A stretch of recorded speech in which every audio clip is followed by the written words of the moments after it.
Get started. Thanks everybody for joining us today. Today's webinar is focused on what the do no harm rule really means for colleges and universities, both from a compliance perspective and a broader institutional strategy perspective. There's been understandably a lot of attention on which programs may be at risk, but identifying whether a program passes or fails is only the first step. Institutions also need to understand what is driving the outcome and what actions they can take in response. So during today's discussion, we'll be looking at how institutions can identify programs that may be vulnerable, interpret graduate earnings data in the context of the labor market, and prepare for this new accountability landscape. My name is Julie Woon. I'm the head of marketing at Chmura, and I'm going to begin by providing some context before turning over the presentation to our key speakers. So just really quickly about Chmura. For those of you who may be less familiar with us, we have worked with colleges, universities, workforce organizations, and economic development organizations for more than 25 years now. Our work sits at the intersection of education, workforce demand, and economic opportunity. We help institutions answer questions such as, is there sufficient employer demand for a program? What careers are graduates actually entering? And are those careers available in the regions where those students live and work? Our economists, data scientists, and higher education experts combine labor market data with practical guidance to support academic program review, accreditation, curriculum alignment, graduate outcome analysis, and institutional planning. And that combination of data and context is especially important for do no harm because federal earnings data can identify a potential problem, but it doesn't always explain why the problem exists or what an institution should do next. So today, I want to introduce you to some of our speakers. We have Dr. Chmura. She is the founder and CEO of Chmura Economics and Analytics. She's spent her career helping organizations understand labor market conditions and using economic data to make stronger workforce and education decisions. And we're also joined by Francesco Renna. He's our director of consulting here at Chmura. And Francesco works closely with institutions and organizations to analyze workforce needs, program outcomes, and the economic factors influencing those outcomes. Together, they're going to help us move beyond a simple explanation of the regulation and explore how institutions can interpret the data, diagnose the underlying causes of program performance, and identify opportunities for improvement. On the agenda today, we're going to begin by looking at the current state of academic program decision-making and the new accountability expectations that are facing institutions. Then Chris and Francesco will explain what the rule actually measures, why programs fail, and provide case studies for examples of similar results that may require different responses. We'll also go ahead and look at some of the elements of jobs EQ that can support in some of this decision making. And we will also discuss the questions institutions should be asking on how labor market information can support program evaluation, student advising, curriculum planning, and employer engagement. And then we will conclude with a Q&A. And with that, I'm going to pass it off to Dr. Chris Chmura. Thank you, Julie. Did we have a question to ask before I get started here? Yes, we got our first poll. Okay. And while she's putting that poll up, just want to acknowledge we left the PhD alpha of Francesco's last name. So we'll correct that when we send out the slide deck, which, by the way, will come out either later today or tomorrow. So I think you have to click on the poll. There you go. I think people are already answering. How would you describe your current understanding of the do no harm rule? Good. A lot of you. Oh, okay. More than half have heard about it but don't know the details. And you know, when we send out the final slide deck, I'll also put in the back some references that I've found to be fairly useful. Okay, only 4% very familiar with the rule. I'm not surprised. It's just come out. The details have just come out July 1st. Okay, looks like we've gotten our responses there. 65% have heard about it but don't know the details. 30% are looking at the basics. Looks like a very small percentage is preparing the institution for the response, and 3% very familiar. Great, thanks for answering that poll. So, and thanks again, Julie, for the background. Education is an interesting service. How many of us would invest $30,000 in the stock market based on a hunch from a friend or recommendations of a friend? We'd do a lot more detailed research before investing that money. Or how many of us would go out and purchase a home without researching the neighborhood and getting an inspection, paying for an inspection on the house? But students or their parents often invest a lot of money into careers without researching what the future wages and demand is going to be. They may select a program based on interesting TV programs. Remember CSI Miami and all the demand for forensic scientists that occurred at the time, or marketing because it seems like a really interesting degree. So unfortunately, the current state for many higher ed institutions is that demand is defined by what programs the students want to enroll in. So student interest has, for the most part, traditionally shaped the academic programs that are offered. And then on the other hand, too, institutions don't always have visibility into what employer demand is going to be, the labor market trends for a particular region, or the expected wages for graduates. And so as a result, some graduates struggle to find careers aligned with their degree. Some don't earn enough money to repay the student loans. And so now what we're seeing is that federal accountability is increasingly shifting toward identifying graduate earnings and outcomes. So we have a new reality. This comes out of the Great Big Beautiful Bill Act, and a lot of the information has been rolling out. And like I said, there are a couple studies out there that I'll refer you to if you'd like to learn more. And as of July 1st, we received the specifics from the administration. So the new reality is that federal accountability is shifting toward graduate earnings. And specifically, institutions now need to demonstrate that graduates earn enough to justify financial aid. So there are 3 expected outcomes of this do no harm policy. The first is to improve transparency. So give students clear information about expected earnings and career outcomes. The second is to strengthen accountability. So encourage the higher ed institutions to evaluate their programs based on graduate outcomes. And third, increase the return on investment.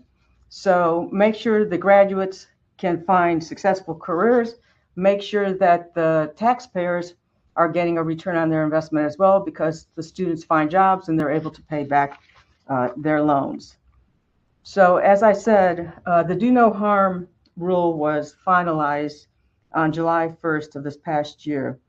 And looking at this, this flow chart here, the programs are being evaluated all the way down to the program level. So for example, fine and student arts, econometrics, health and medical administrative services, each one of those are being looked at that very fine level. And so many institutions, of course, have tens, 20s, hundreds of programs that are going to be evaluated. So what we're looking at are graduate earnings. So it's the median earnings of graduates completing the program, and the earnings come from IRS data. And so the IRS data is 4 years after the degree has been completed. And then we have a federal benchmark, and that is the minimum earnings threshold was created by the Department of Education.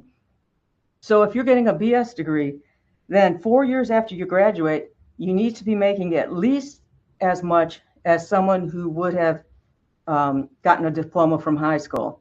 If you're getting a graduate degree, then 4 years after, you need to be earning as much as if you had just gotten a BS degree.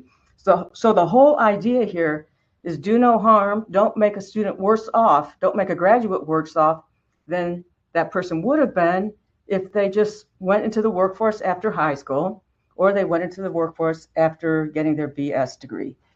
And then, so finally, the school's programs will be given a pass or fail based on whether or not they hit the benchmark. And if they fail, they're going to lose federal loan eligibility after 2 failures, actually. After the first failure, the institution needs to inform the students that the program has failed. They're allowed to complete the program, but at least they have this information that they may not get a job that pays the average of a high school wage or the average of a BS wage.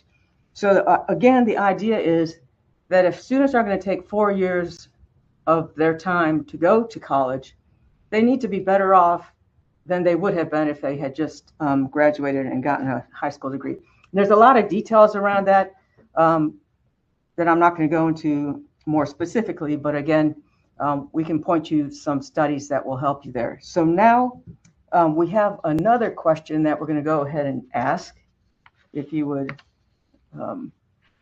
take a look at the chat. What aspect of the do no harm rule concerns your institution the most? Okay. Improving graduate career programs. Glad to hear that. We're still trying to understand the rule. That's 30% is high. 15% identifying programs at risk. Okay. So yeah, the information about this has come out, like I said, real recently, and so there's a lot of questions that are just starting to be answered. One of the questions that have come to us is the IRS data. So how can I link and find out whether or not my programs are offering wages to graduates that pay at least the amount of high school, or if it's a graduate program, at least the amount of a BS degree. So we can go ahead and end that poll. And I'm going to now show you on my screen, or share with you, a program performance explorer that we created. And this is in our Jobs EQ. This is in Canvas. It's something new that we've created that by the end of this month will be available to all of our Jobs EQ users. It's a really neat add-on because it allows you to pull different pieces of Jobs EQ and look at some data.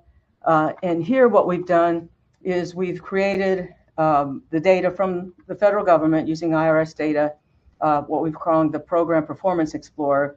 And so it looks at 49,000 programs. Of those, almost 3,000 failed. That's a 6% fail rate involving 209,000 students. So when this becomes available to those of you who are Jobs EQ users at the end of the month, you can go and pick your institution, click on it, and here you see I put in AI Miami International University of Art and Design, and it shows they have 11 programs that were analyzed, 2 that have failed. And so here we are, the failed programs. Fine and Studio Arts only pays a wage of $34,000 median earnings, according to IRS data of the students who have graduated from that program. The other that failed is Culinary Arts and Related Services, which pays $33,505, $50,000. So again, this comes from our Jobs EQ. And it's in Canvas, which is in beta right now. So there are some of you out there that are using it. By the end of this month, though, everyone with a Jobs EQ license will have access to it. So Julie, if you could take us back to the slide deck.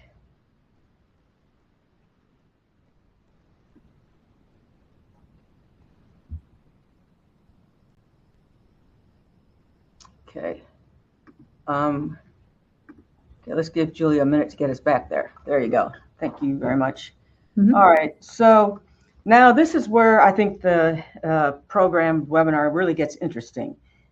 Why are programs failing? Not just because of what the Do No Harm Act says, the baseline relative to high school wages or bachelor degree wages, but there are other causes.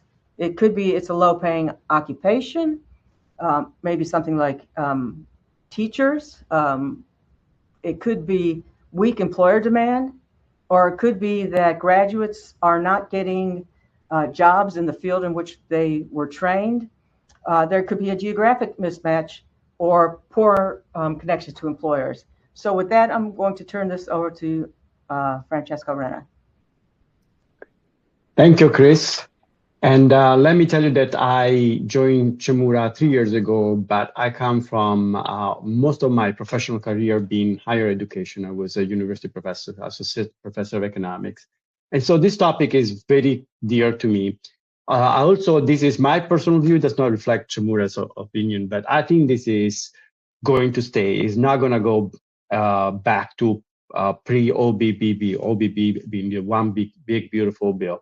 I think that this is a shift, a tectonic shift in education that is probably being brought up by the increasing cost of higher ed that is raising some concerns about if this is the investment in human capital that we used to see in the 70s, in the 80s, in the 90s, and now we're questioning. So to some extent, although may make some people uncomfortable, I think that is always good to think about what is the value that we're providing to our students.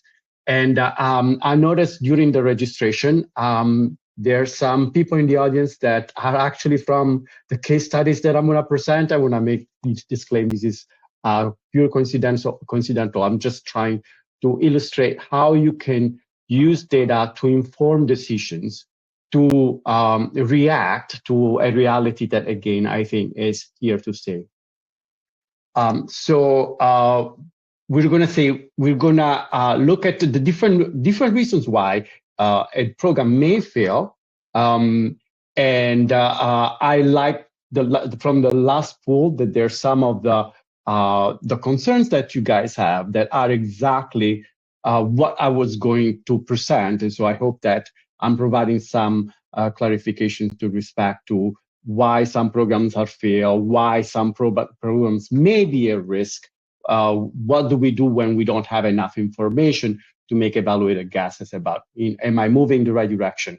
And what could I do in order to help my students, right? Because in the end, it's not just saving the programs, but it's really helping the career of our students. And so, I'm going to show that through a thorough data analysis, you can identify why students are failing under the program and what the difference on the reasons why they're failing may lead to different actions that a department can take. So the first part is, I'm going to present 3 case studies. The first one is a career alignment problem. So these are this is data from the Department of Education Excel spreadsheet that we have converted to that very neat and user-friendly career evaluation program. And those are 2 schools that are currently failing under the One Big Beautiful Bill, the Do No Harm. Those are both for the same major, BA in English Language and Literature.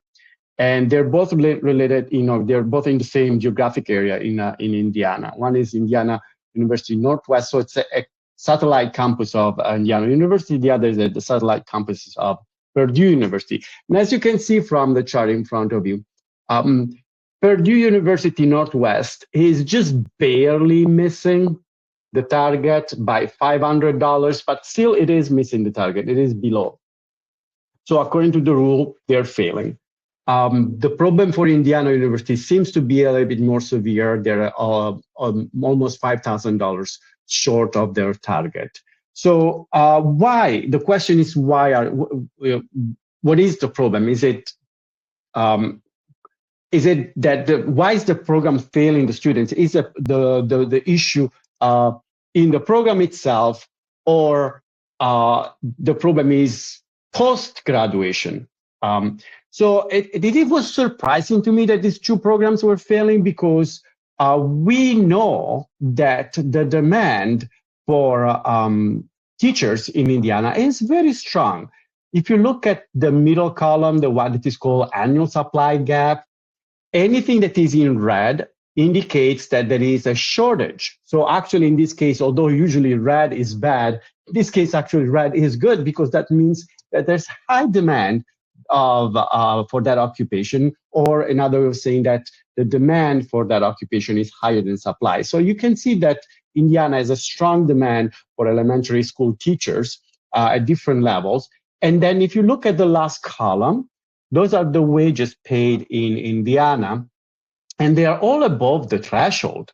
So it's kind of like surprising to some extent that for this occupation, then the program that leads into employment in this occupation actually is failing under the One Big Beautiful Bill. And so the question is why? What is going on? So further analysis reveals that this is using our proprietary tool called Resume Forensic. For those of you who have access to JobsEQ and they are familiar with Resume Forensic, what I did is I looked at all the alumni for these two schools, and I tracked them, their history of where they're currently working, right? And so what we notice is that almost none, except for a few exceptions, the majority of the graduates from these two institutions are actually not employed in the natural occupation that you would expect people with a degree in English literature and language to find employment. So you find that some people are a barista, and of course the salary of a barista is $24,000 in Indiana. So that is really pulling the average down.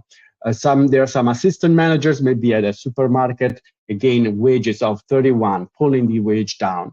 Team coach, average wage 29, bringing the average down. So, and I'm not saying everybody, because, for example, in the last column, you see, in the middle column, you see copyright consultant. That would be what you would expect people with a degree in English literature to find an employment. But those are really becoming an exception more than being the rule. So what is that we learn from this exercise? That probably what could benefit this institution is to find a better connection between their students and the future workplace. Probably the role of an institution does not have to stop on graduation, on the day you graduate, but you also have to facilitate students to enter the workforce, and with career path, with the coaching about how to find a job, where to find a job in their area of studies, and probably also coach them about the possibility of moving. I did a specific analysis for the demand for teachers in Lake County, which is where the county where the universities are located. And although the demand for teachers is still pretty strong, there is still a shortage, meaning that there's still more demand than supply in the area for teachers. Definitely the opportunities outside the county would be there. They look much stronger. So there's a story to be told here, is that the university does not have to think anymore of a role of my duty is only to teach, but it also to coach students to find employment in the area of expertise, and sometimes also explain students what their career options are and what their career progression may be, because clearly students from these universities are not graduating in their area of study. Another similar problem, but problem is the same, the school is failing, but as we're going to see in this case, the reason why it's failing is different. In this case, in the previous case, the problem was the mismatch between the area of studies and where students would end up finding employment, even if there was demand for that type of skills. In this case, the problem is that there is actually an overall lack of demand. This is for a university in California called the California College of the Arts, for a specific program that is called graphic communication. Again, mean earnings, 31K, compared to the federal benchmark of 36K. So $5,000 below the benchmark, the school is not meeting the expectations. What is the problem here? In order to understand what is the problem with this specific program, I looked at the natural occupations that students that graduated in graphic communication, which is a zip code 1003. What are the natural occupations? That's called the SIF to SOC crosswalk. So basically, a typical student that graduates with a degree in graphic communication, which can have any of the specific titles mentioned, identified on the left graph, the table on the slide in front of you, may end up naturally finding occupation in special effect artists and animators, camera operators, data entry, desktop publisher, pre-press technicians, printing press operator, and etchers and engravers. What is the problem with these occupations that are the natural employment opportunity for a student with a degree in graphic communication? If you look at California, the middle column, the one that is labeled annual supply gap, now we see that the blue bars, which represent an oversupply of graduates, is way larger than the red bars, which represents situations where there is actually more opportunity for people to find jobs because the demand is very strong. So in this specific case, for this specific university, the reason why the program seems to be failing is that there is simply not enough demand. Now, all granted, if you are graduating and finding employment in special effect artists and animators, the first occupation there, the one that actually has some good prospect because it's in a short supply, that occupation pays $130K, so it's a great opportunity. But simply, we are producing too many of those graduates, and the occupation cannot sustain all the graduates in that area. And so what will happen is that the graduates, they have to go and find opportunities outside their natural area of employment, even if their natural area of employment would have large salaries, they end up being a barista at the Starbucks. And that's a common story that if you look at the resume of graduates from this school, one of the most popular employer is actually Starbucks. So, which represents the idea that students cannot find employment because the demand is weak. And what is more alarming is becoming weaker, because if you look at the third column titled annual growth demand, look at those negative numbers. That is telling us that employment in the sector is expected to decline, and we're not surprised because those are all occupations that will be hit pretty hard by AI, data entry, but also special effect and animators. Those are all activities that AI, they're very sensitive to the AI revolution. Another type of analysis is part of the One Big Beautiful Bill, and this is where probably some of you may benefit from seeking consulting opportunities, is that there is a process, an appealing process. You can actually appeal the decision.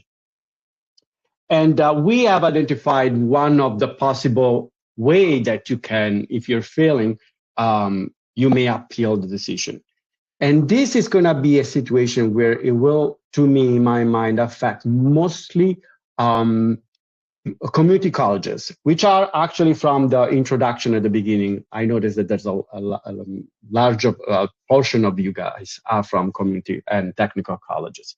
What is the problem with a community technical college? Typically, a community college will serve a very localized student population, while the benchmark is set at the state level, or sometimes at the national level if more than 50% of your students come from out of state. But typically it's at a state level. Now, states are not homogeneous. And if you look at Virginia, there's a pretty wide range of salaries. They go from super high levels in Northern Virginia just across from Washington, D.C. And then there's more rural areas where salaries are much lower. But according to the One Big Beautiful Bill, everybody is held to the same standard, to the same benchmark. And so if you look at the first column, the median alumni annual earnings, that is information from the Department of Education, which is actually retrieved from the IRS. So this is basically based on your income, or the student's income declaration report.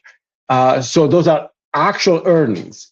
And so we see that the benchmark for Virginia is, let me make sure that I see the right number.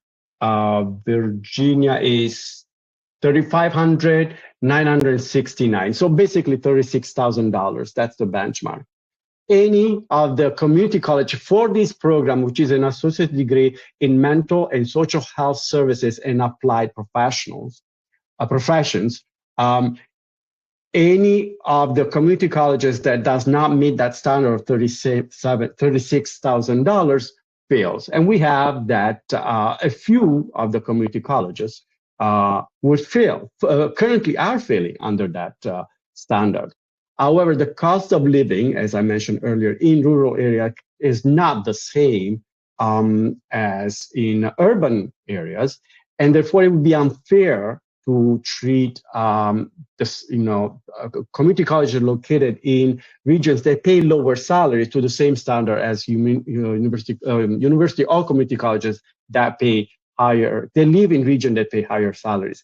As a matter of fact, if we determine the median earning of a high school graduate by region, so not for the entire state, which is $36,000 for the state, but if we go and break down, okay, in each service area of the community college, what is the annual median earning salary for high school graduates? Then we see that Virginia Highlands Community College, which fails under the One Big Beautiful Bill, actually is doing a very good job, because they are the average salary of a high school graduates in the service area for that community college is only $30,000. So by having an average salary of $32,000 for the graduates in the associate degree in mental and social health services, then the college is actually succeeding. So this could be one way that one could argue that the ruling should be revised. And I can see other situations where that could apply. For example, if you are an historically Black community college or a university, probably being held to the same standard of the high school earnings for the entire state may not be a fair. I'm not guaranteed that you're going to win the case, the appeal case, but definitely there are opportunities. The law includes the possibilities of appealing the ruling, the decision, the final decision. And yes. Let me jump in because, and if you go back to that other slide, because Catherine here is asking a question that I think we can give some more information around. So if your student body, if 50% of your student body actually resides in your state, then you're going to use the average wage for the whole state, the median high school earnings. And if more than 50% of your student body comes from outside the state, then you have to use the national average median wages. So that even puts more context around Francesco's example here in case study 3, because like he said, down in Southwest Virginia, Virginia Highlands, the average wages because of cost of living are going to be much lower than they are in Northern Virginia. So thanks for letting me jump in on that, Francesco. Absolutely. Any other? I don't see the question, so if you can read them to me if there is any question. Okay, just that one for now, but at the end, there are a couple more that we're going to hit on. And then I noticed that one of the concerns was, what about if the program is not being rated yet? As a matter of fact, if you remember from the program evaluator tool that Chris showed you earlier, there's a lot of programs that have an NA. There is the red one for fail, there is the green one for pass, but then there is the NA. And basically 75% of the programs, the ruling is silent. And why is that the case? Because in order to protect the individual's privacy, the government has not yet released information for programs for which we don't have yet 30 graduates for which we can track the earnings.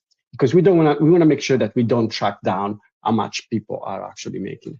Over time, each department will be able to compound the number of graduates, and if the ruling will be become effective once the magic number of 30 graduates with earnings is going to be hit. In the meantime, there's a lot of uncertainty for all the programs that most of you, they don't know where they're standing. And so this is another solution that Chmura is providing to you. We have a tool that is called Resume Forensic. In Resume Forensic, we track your alumni if they listed your institution in their curriculum, like in their resume. And we can then check where they're working. And this is our advantage. We don't need to ask them how much they're making, but when we have enough data, we can impute their wages based on their occupation and their area, the geographical area. So we correct for difference in the cost of living across. Of course, again, we want to be as precise as possible. So we only impute wages when we have enough information to estimate reasonable numbers. So we don't have that information for everybody.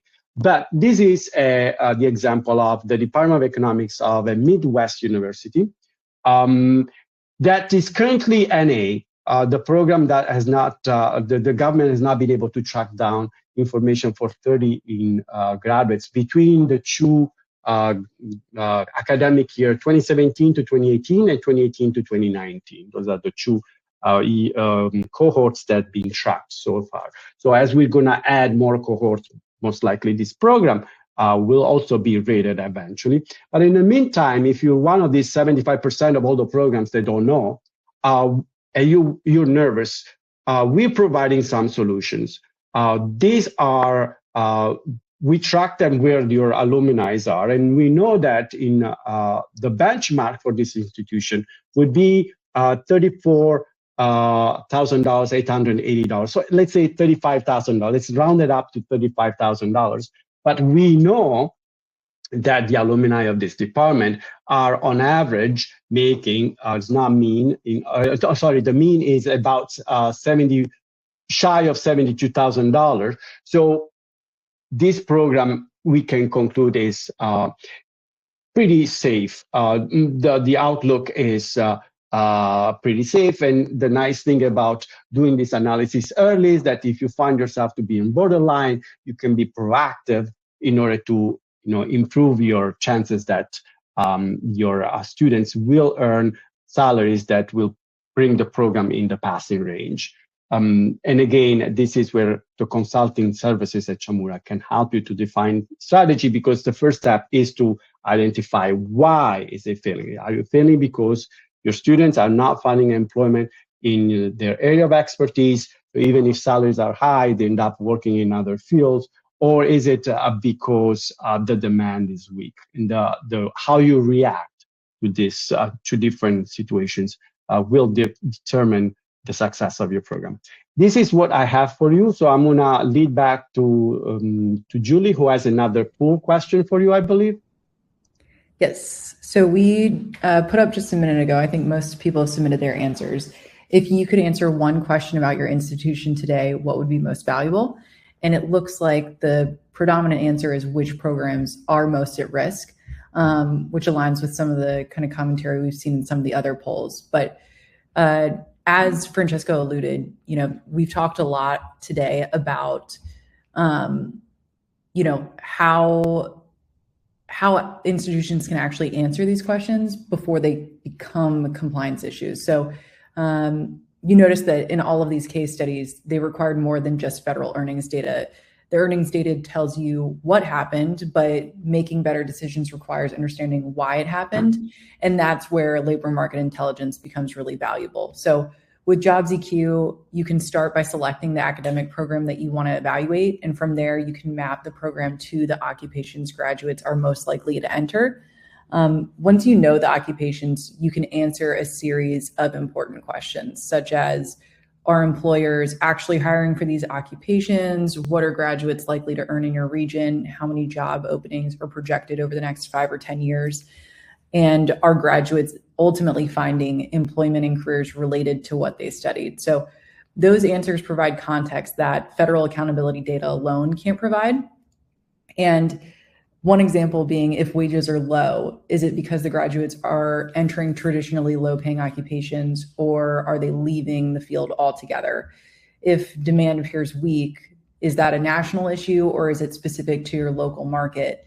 If graduates aren't finding related employment, are there opportunities to strengthen employer partnerships, internships, or career advising? These are the kind of questions that help institutions move from reacting to the federal reporting requirements to proactively improving student outcomes.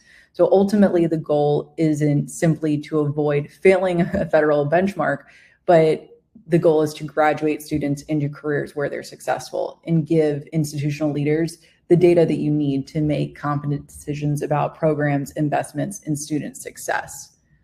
So with that, I believe, Chris, we're going to have enough time here to just quickly look at resume forensics, maybe more in depth.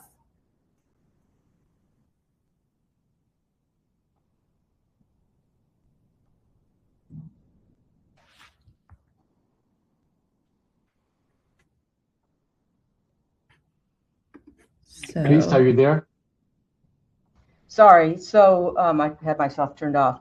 So we have a question from Brooke, who asked whether this is going to impact accreditation programs that fail. And that might be something that Francesco knows more about. I haven't done research on that. But another question out there is, does the program expense data come from the FETGE report or IPEDS or something else? And actually, there is no expense part of this. The return on investment is all based off of whether the graduates graduating from a BS degree in a certain program are able to earn at least high school wages. Or if it's a graduate degree, they're able to earn at least wages of someone who would have had just a BS degree, or a BA degree. So that's how they determine the return on investment. I think we answered Catherine's, and then Jeffrey, where can we find the benchmarks? When we send out a copy of this deck and the tape from the deck, I will put at the end on the last slide a list of articles that I think you'll find helpful that will go through the specifics on the benchmarks, including what's coming out of the Department of Education.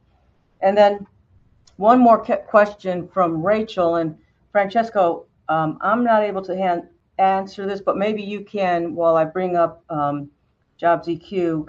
The question is, can you confirm that the do no harm rule translates into the new STATS reporting requirements, which is a modification of the current and outgoing FET/GE reporting?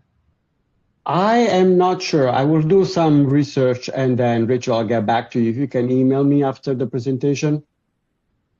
Okay, and then James, the ruling says to use state data. Nowhere does it say you can use county data, but our thinking is if you are going to try to appeal, yes, then you can certainly use your county data and show that individuals who work in the area where they got their degree are not able to get a higher paid job than what high school would provide to them. Okay, I'm not sure that if you will win the argument, but I guess you can make that argument. That's yes. What I was trying to say. Yes, yes. So just real quickly, I'm going to take you back to JobsEQ and just show you resume forensics. So we're back in Canvas here. And like I said, those of you who have JobsEQ will be getting access to Canvas at the end of the month. It's kind of neat because we have all these templates in here. So you can click and look at county to county migration, all these kind of different rural to urban continuums, and very quickly run reports and create templates or outcomes for your own region. But what I wanted to show you here is resume forensics, just real quick. And here we have data that's based on information from social media that individuals are providing about their background in terms of where they're working now, where they went to school. And here on the right-hand side, I'm showing you, I'm putting in the USA, and I'm going to filter this by where people live. And then I could go down to programs or schools. And let me just put in William and Mary, which is a school near us in Virginia. Okay, and it's going to pull up all the information that is in our database. So we've got here about 52,000 resumes or social media profiles. And you could see based on the dots where these people are living right now. So we can export all of this information to an Excel file. And here you can see, actually, I exported it yesterday. And opening that Excel file, can you see the Excel file? No. The answer is no. No, just seeing resume forensics. So within, I'll just tell you, within the Excel file, you have downloaded all of the occupations, the residents, the schools, the programs, the award levels, etc. And then let's say that you're interested in a particular program. And let me see, under programs, let me put in, since I'm an economist, econometrics, economics, and then there was quantitative economics. And then I'm going to apply and run this. So now I'm just looking at the students that have those 3 degrees. Where are they located? So from this perspective, again, we can look at the job titles that they have and see that some may not be in the area of economics, or surely here you just have a research assistant. What we can do is go in online and we can look at the actual individuals. So if you were wanting to do a survey, for example, of your alumni to see where they work and whether they're getting paid the wages that you expected, you can download this information to an Excel file and give it to a student intern to then do a survey on them.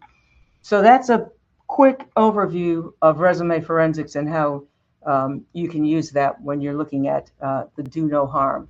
So at that, let me stop sharing and go back to the slide deck to see if there are any more questions.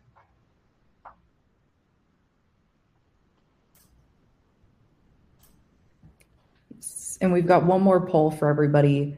We're curious about how your institution is currently evaluating graduate outcomes.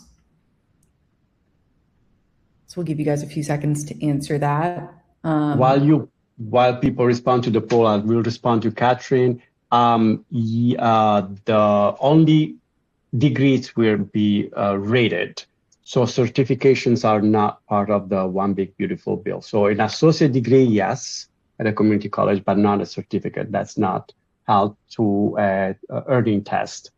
And Jeff asked me, where do you get the information for the thresholds or the benchmarks? It's a very ugly Excel spreadsheet released by the Department of Education.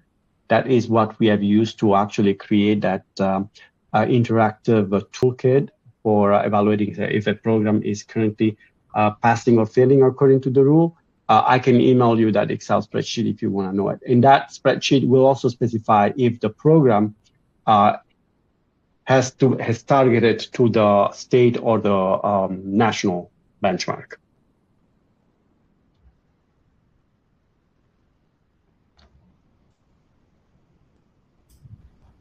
Alrighty.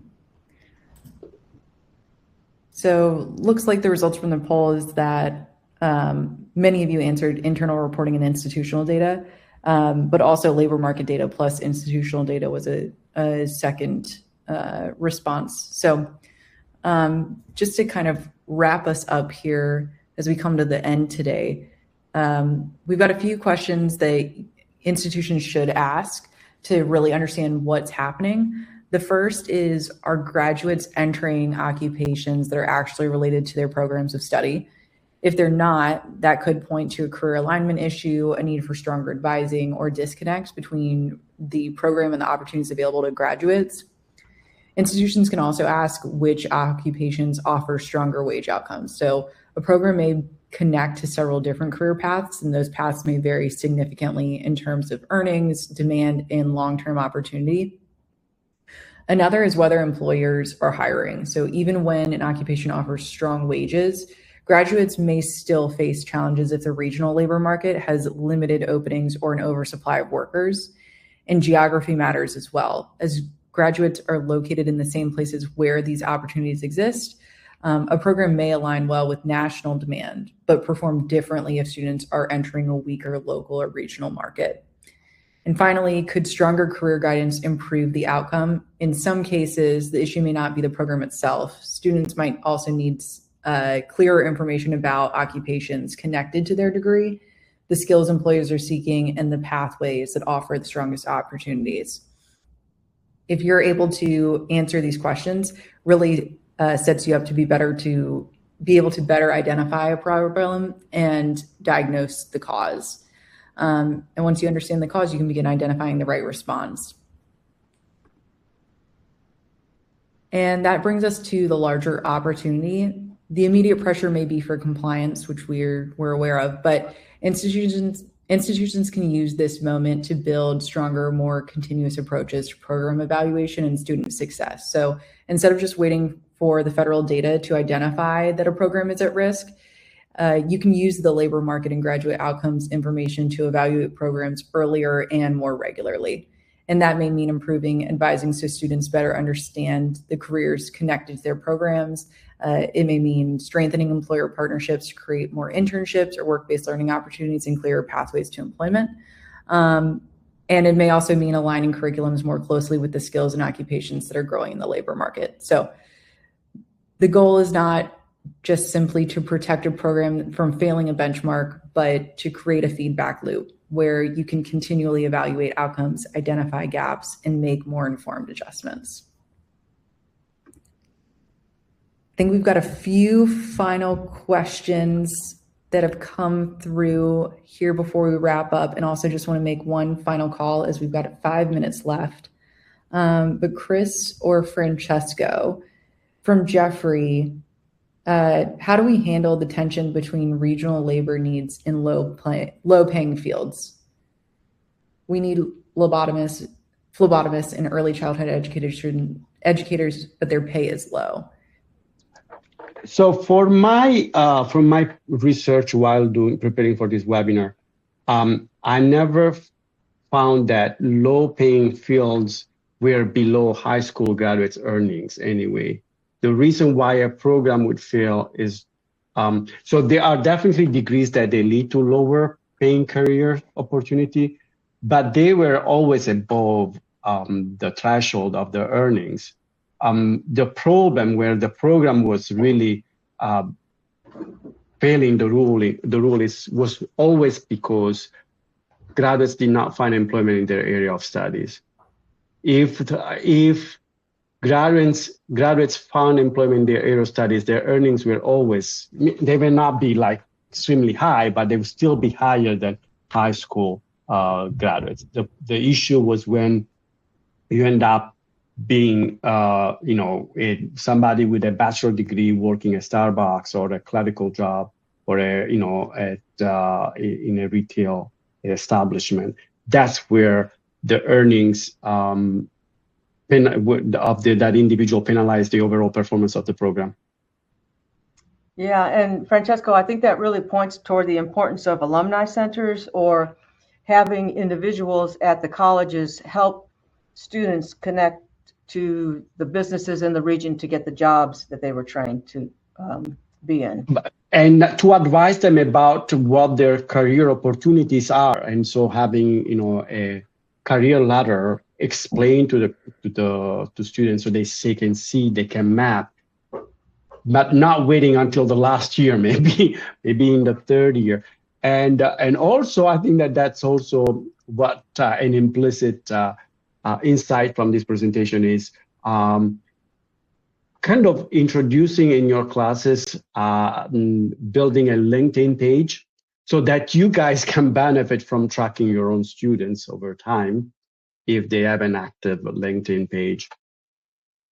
So make it a more like career savvy, not just in the classroom, but preparing them for outside the classroom. But early childhood educators, they will still pay more than high school graduates. Excellent. Thanks, Francesco. And then the last one we've got, when do you use state median versus the local county? So you cannot use the county. That is an argument that I was making of why you could appeal the decision if you think that, hey, this rule was unfair to my institution because it's really using a standard that is not the appropriate standard for my case. And I'm not, again, as I mentioned earlier, I'm not sure that they will take your argument, but the law allows for the possibility to present a case where you can contest the decision, and so this would be an argument that you could make. You can appeal. They said many times, Chris was mentioned a pretty large number of times the word appeal is mentioned in the law. Yeah.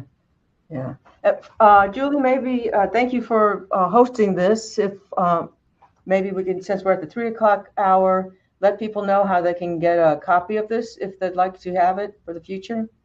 Yes. So if you registered here or you attended, we have your email address. And so what we will do is we will follow up via email here in the next day or so with a copy of the deck. And you will also receive a link to rewatch the webinar on YouTube. And as Chris mentioned, we'll add a slide here at the end with the resources that were mentioned during the presentation. So thank you everybody for joining since we're at the top of the hour, and we hope that you join us for the next one. And thank you, Chris and Francesco. You're welcome. Thanks.